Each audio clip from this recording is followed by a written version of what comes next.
자, 레비나스 5번째 강의고요. 우리가 지금 요 전체성과 무한이라는 책, 요 전체성과 무한이라고 하는 책을 하고 있습니다. 그 레비나스의 중기에 해당되는 사상이고, 그 레비나스의 철학을 가장 잘 대변하고 있다는 책입니다. 우리나라에서는 한 2년 전 정도에 번역이 됐고, 읽기가 아주 어렵진 않아요. 근데 좀 지루해요. 너무 양이 많아서. 그래서 제가 좀 기본적인 핵심 내용만 정리를 하고 있습니다.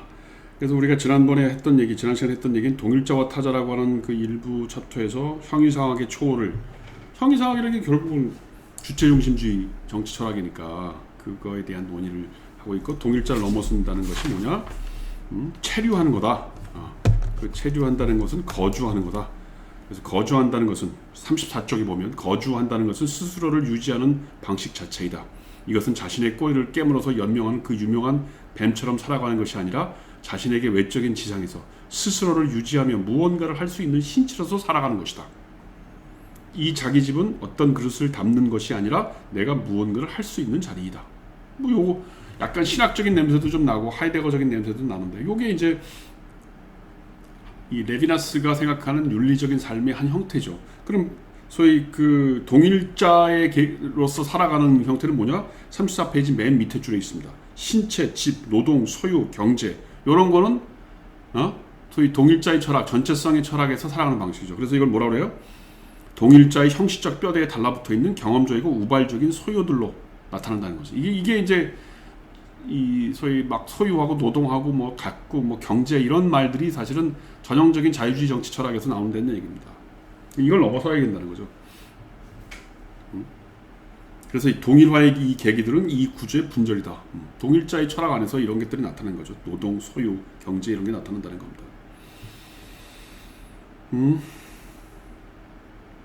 자, 그래서 타자의 관계 속으로 들어갈 수 있는 방법이 뭐냐? 그러니까 이 동일자를 넘어설 수 있는 방법이 뭐냐? 전체성의 철학으로부터 빠져나올 수 있는 방법이 뭐냐? 같은 질문입니다. 그래서 뭐라고 그랬냐면 36쪽에 보면 절대적인 타다, 그것은 타인이다. 그는 나와 더불어 수를 형성하지 않는다. 수라는 게 뭐야? 뭐 다수결 그런 얘기죠. 어떤 수적인 것이 아니고 또 제3자를 매개로 하는 어깨를 나란히 하는 그런 집단성이 아니라는 거예요.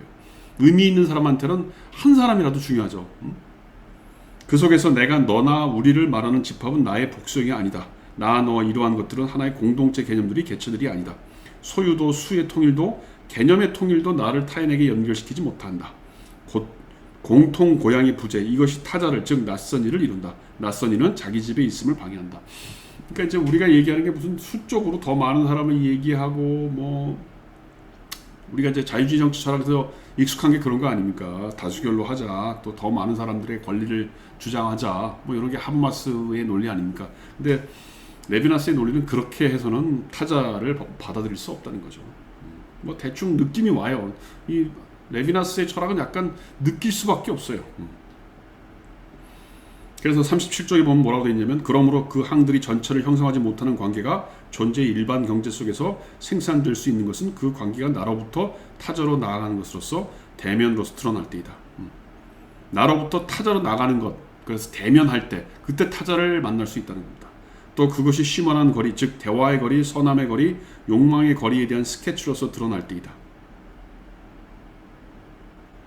이와 같은 거리는 지성의 종합적인 활동이 자신의 객관적인 작용에 떠오르는 다양한 항들 사이에 수립되는 거리로는 환원될 수 없다. 요거죠. 그러니까 객관적이고 종합적인 활동. 요거 뭐예요? 지적인 종합이라는 게 뭐예요? 그게 주체중심주의 철학, 전체성의 철학이고, 어떻게 보면 하버마스가 얘기하는 거를 지적한 거지 모르겠어요. 물론 레비나스가 하버마스를 겨냥하고 있지는 않아요. 그러나 하여튼 우리가 이제 내가 이 강의를 타자의 정치를 강의하면서 하버마스, 헤겔, 요게 이제 소위 자유주의 중심 철학의 어떤 대별이 난다면 저 끝에 자유주의 정치 철학, 하버마스나 칸트를 저의 정반대 대척점인 사람이 레비나스다. 그다음 그 레비나스보다는 조금 가운데 이 저희 조금 안쪽으로 오는 사람이 리케르다. 그래서 리케르와 그 찰스 테일러가 소위 이제 헤겔을 근거로 하는 테일러와 리케르는 좀 비슷한 거죠. 왜냐하면 테일러는 헤겔을 중심으로 하고 있다면 폴 리케르는 우리가 아직 강의를 안 했지만 앞으로 할 건데, 리케르는 주로 아리스토텔레스를 중심으로 하고 있단 말이에요. 기반으로.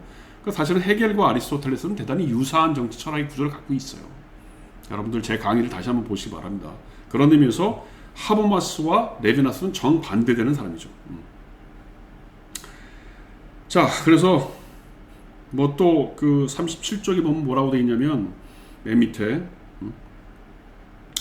이러한 관계의 불가역성이 생산될 수 있는 것은 오직 그 관계가 그 관계들의 항 중에 하나에 의해 초월의 운동 자체로 성취될 뿐이다. 이게 뭐예요? 타자와 나의 관계라는 게 잘 제대로 성립이 안 될 이유가 뭐예요? 그게 초월의 문제로 정립할 때 잘 안 된다는 거죠. 관계가. 그것은 이 거리를 주파하는 것으로 이루어지는 것이지 이 운동을 기록한다거나 심리학적으로 발명하는 것으로 이루어지는 것이 아니다. 사유 즉 내면성은 존재의 균열 자체이며 초월의 생산이다.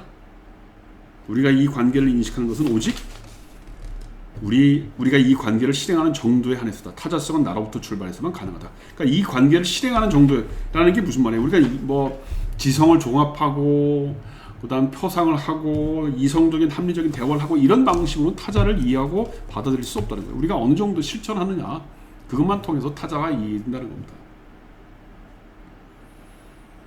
38페이지 사유는 말하는 데서 성립한다. 사유라고 하는 것은 칸트적인 의미에서는 굉장히 이성적이고 합리적인 토론의 과정이죠. 근데 여기서 말한다고 하는 것은 그런 이성적인 토론이 아니고 어떻게 보면 언어라는 게 하나님의 언어죠. 신적인 언어, 외부로부터 들려오는 언어.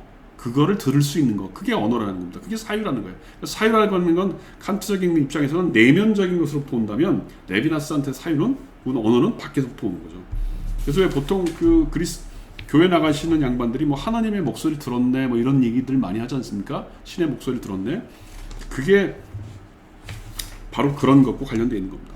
그래서 55페이지에 보면 뭐라고 되어 있냐면 영감이라는 말을 써요. 신에 의한 소유, 신들림은 비합리적인 것이 아니라 고독하거나 내적인 사유의 종말이고 새로움과 본체를 참되게 경험하는 시작이며 이미 욕망이다. 그러니까 신에 의한 소리라는 게 뭐예요? 조금 전에 제가 얘기했던 것처럼 신의 목소리는 그러니까 우리가 어떤 사유하고 말을 듣는다는 건 바깥으로 온다는 건데 그 바깥이 뭐예요? 그게 무한이고 그게 곧 신이죠. 레비나스한테는. 그리고 그것이 진정한 의미에서의 새로움과 본체라는 게 뭐예요? 본질이죠. 본체를 찾는 거라는 겁니다. 이게 굉장히 신학적인 얘기고 나는 뭐 레비나스의 사상도 사실은 우리가 좀 기울여 볼 필요가 있어요. 우리가 이제 신학적인 소위 중세의 토마스 아퀴나스 이후에 우리 20세기 철학, 저희 자유주의 정치학 17세기 이후부터 시작된 자유주의 정치 철학이 어떻게 보면 신을 죽인 철학이었단 말이에요. 정치도 다 신의 영역이 없어졌죠. 근데 사실은 오늘날의 경제나 정치가 정말 그렇게 합리적이고 이성적으로 돌아가느냐? 난 그렇게 보지 않아요. 그래서 경제학에서도 보면 그런 구약 성경이나 구약 성경에서 얘기했던 어떤 그 성서적인 그 경제 질서로 가겠다. 소유라는 것도 노동의 한계, 뭐 제가 로크 강의할 때 얘기했습니다만 노동이라고 하는 것을 그 굉장히 신성하게 여기는, 그래서 성경적인 경제학 이런 책들이 많이 나온단 말이에요. 근데 이런 타자의 문제를 얘기하면서 레비나스를 인용하면서 어떤 성경적인 정치학, 성경적인 타자 뭐 이런 얘기를 우리가 한번 해볼 만도 하다는 겁니다.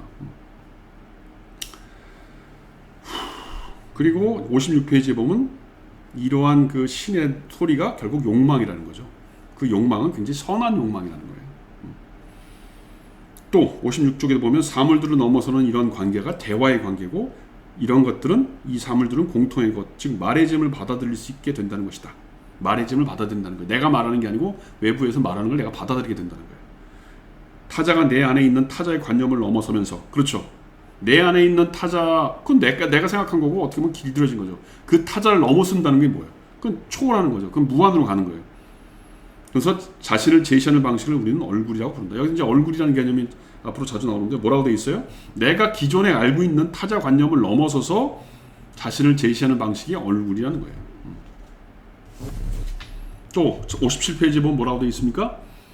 가르침은 바깥에서 오는 것이면 내가 포함하는 것보다 더 많은 것을 내게 준다. 가르침도 바깥에서 오고, 그러니까 언어도 바깥에서 오고 목소리도 바깥에서 오고 가르침도 바깥에서 온다.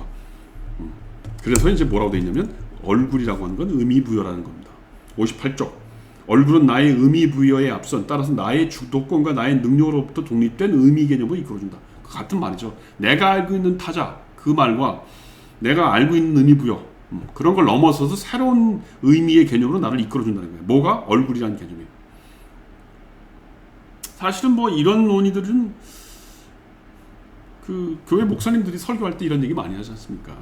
겸손하고 지적으로 넘어서고 신의 영역은 하나님의 영역은 인간의 지성을 넘어서는 거다. 하나님의 목소리를 들어라. 그런 얘기 많이 하잖아요. 뭐 나는 그런 의미에서 어릴 때부터 이런 얘기를 교회 나가서 많이 듣긴 들었는데 저는 그러니까 실행을 하는 교회 신자는 아니지만 정치 철학을 공부하는 학자로서는 상당히 부분 이런 논의에 대해서 인정하는 부분도 있습니다.